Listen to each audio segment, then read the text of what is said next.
Hello everyone, Tactical Lich here, and welcome back to another Total Warhammer multiplayer battle. Today we have a ranked battle played by yours truly, going once again with the Wood Elf Melee Rush army, which is pretty much the only way I play Wood Elves these days. Anyways, leading the army would be a Glade Lord on a Forest Dragon, not having the most armor compared to the other dragons, but he does make up for that loss of armor with physical resistance because the Forest Dragon is indeed a Forest Spirit, coming in with poison, magical attacks, and physical resistance.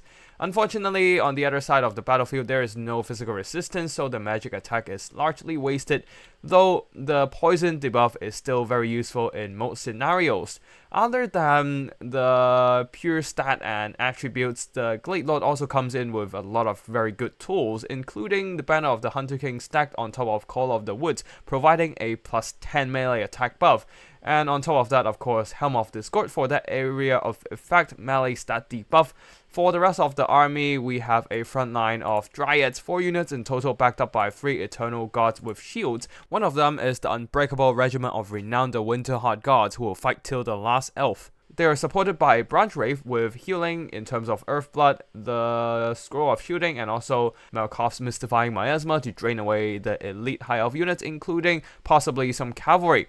And for the mobility, we have some Glade Riders with spears flanking the formation, plus a couple Zolt units for their bounce spell healing, 2 Earthbloods and 2 Flesh to Stone spells. On the other side of the battlefield, the High Elves, a front line of Lothern Sea God, 4 units in total. That's a lot of firepower, and they all have shields, so they can actually hold the line pretty well with additional melee defense. Behind them, a white line of melee troops, 3 spears mixed in with 2 white lines of Trace. The white lines, with their armor piercing, can be very effective in beating down Dryads.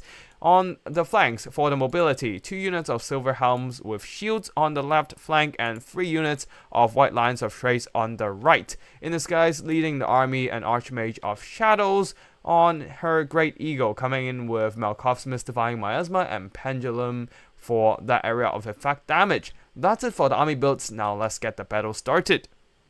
Now, of course, I know the Wood Elves are known for their missile play, but that is also why your opponent will always expect them and prepare for them. For example, over here, 4 Lothern Sea Gods with shields. With their silver shields, they can mitigate a large portion of any incoming missile damage from perhaps Glade Gods or Way Watchers, while they themselves with their firepower can dish out massive pain in return to the lightly armored Wood Elf archers. So, honestly, I'd rather just not bring any missiles and go for a full-on melee rush. Dryads and Eternal Gods should be able to deal with the spears, and Lothern Sea God pressure them at least and stopping them from fighting effectively. However, unfortunately, with a combination of Malkov's Mystifying Miasma and incoming missile damage, the Dryads have taken way too much Overwatch fire and are half health before they can even get into melee combat. On the flank there, though, the White Lions, War Lions, are being caught by a combination of Glade Riders, Glade Lord, and the Dryad. So they will be chased off by the Glade Riders, while my Zolts will also be doing some pretty good damage to the War Lions here.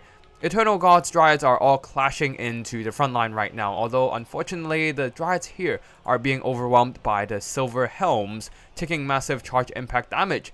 Now, the Glade Lord will be going over here, dropping some buffs and debuffs in the vicinity, while a massive breath attack going down the line, destroying this entire Spearman unit, allowing the Dryads to push through despite being severely damaged. On the far side, my overwhelming force of melee troops are doing some good damage to the spears, while over here, the Eternal Gods, despite being a basic infantry unit, basically the lowest tier infantry unit for the Wood Elves, they are actually trading evenly with the White Lines of Trace, as the melee stats of these White Lines are significantly debuffed, while the Eternal Gods themselves having the armor piercing to bypass the armor of the White Lines, and also the melee attack buff from the Glade Lord, Call of the Woods, plus 5 melee attack, and Banner of the Hunter King, plus another 5 melee attack, boosting their melee stats up to 36 attack, 44 defense, against the White Lions with 38 attack and 40 defense. Even after the martial prowess buff, the Eternal Gods are able to hold their ground against the much more expensive and elite White Lions.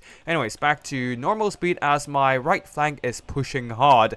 The Glade Riders, Winterheart Guardians, and the Dryads are all pushing, while a combination of melee troops, Eternal Gods over here, and the Branch Wraith's magic, the Melkoth's Mystifying Miasma, was able to drain away the health of the White Lions over here and push them back. Speaking of which, the other White Lion unit is also buckling. White Lions is a pretty nice mid-tier infantry, but unfortunately they have taken a bit too much damage, and then the terrifying presence of a Forest Dragon and the shock damage of it diving down on top of them is just too much for these High Elves. Although the Zotes here unfortunately being overwhelmed by a combination of War Lions, Loven Sea God, and the regular spears of High Elves, and has taken massive damage, especially with the Silver Helms coming in. They don't want to stay in this fight for too long, while Zotes and Winterheart Gods over here are just beating down the Silver Helms with their armor piercing and anti-large, though this does give the Loven Sea God a chance to unleash some devastating volleys of arrows against them, as they have re-established their firing lines. Zotes though, with 60 armor and 25% missile resistance, they can hold on for a bit, despite not having the greatest HP pool. On the far side there, Glade Riders managed to break off 2 units of White Lions and got some pretty solid value overall. While back in the middle fight, I'm really trying to work down the Loven Sea God because they're doing a lot of damage to all kinds of units. You can see that they are almost getting 1 chevron, 666 gold damage value. These other guys are also doing some pretty good damage overall throughout the battle. So yeah, the Loven Sea God might be my downfall if I don't shut them down fast. Over here, the Branch Wraith is not having the worst engagement either. The Archmage of Shadows is hunting him down, but the Winterheart Gods were fighting alongside the Branch Wraith. Oh wait, it's a her. The Branch Wraith is a her. So the Branch Wraith was just enjoying this fight against the Archmage of Shadows, while over here the Spears are fighting Zotes, doing a very good job in pinning them down and dishing out some anti-large damage.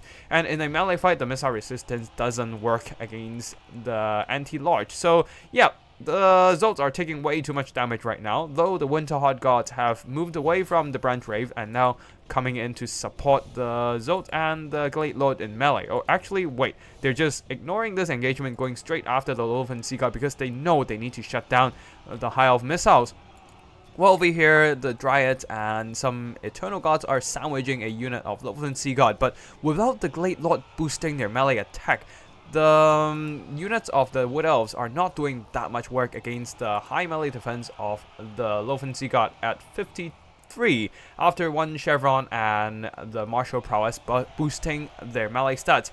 Another breath attack onto some Loven Sea God doing some noticeable damage, and the Glade Lord will be jumping into combat as well, breaking the Loven Sea Gods with shields here with the terror on his dragon, getting some very solid damage overall in this game. 1,200 gold worth of damage value plus 163 kills, doing some heavy lifting for sure, but it is far from winning just yet as the High Elves are fighting back hard. Branch Wraith is now alone against the Archmage of Shadows, but of course the Branch Wraith can hold her own in combat while the Winterheart Gods are tying down 1 unit of Loven Sea God.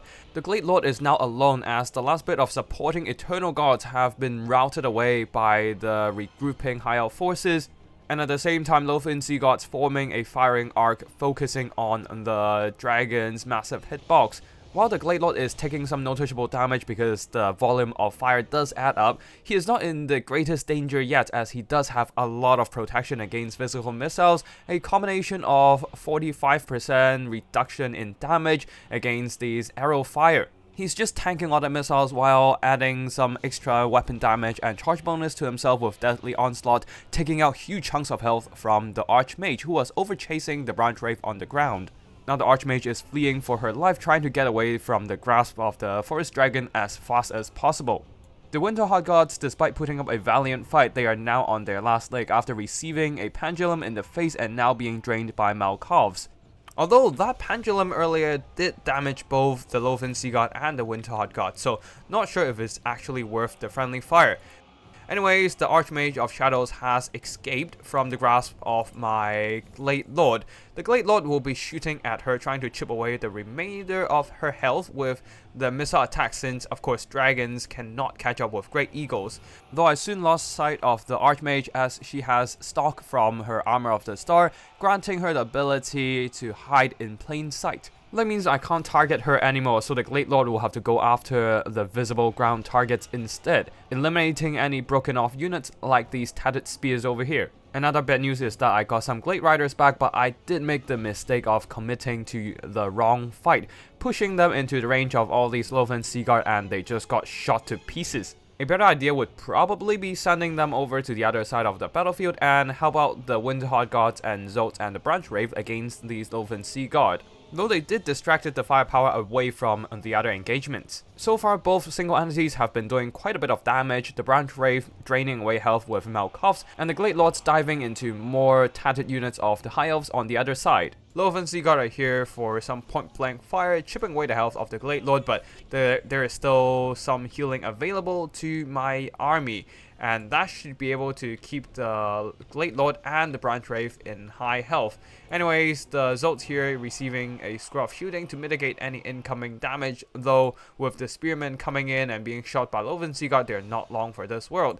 The Branch Wraith has taken some damage being surrounded by the pointy sticks of Lothern Seaguards, but that's fine because the Glade Lord and his dragon is coming in. One fell swoop immediately terrifies the Seaguard and send them running.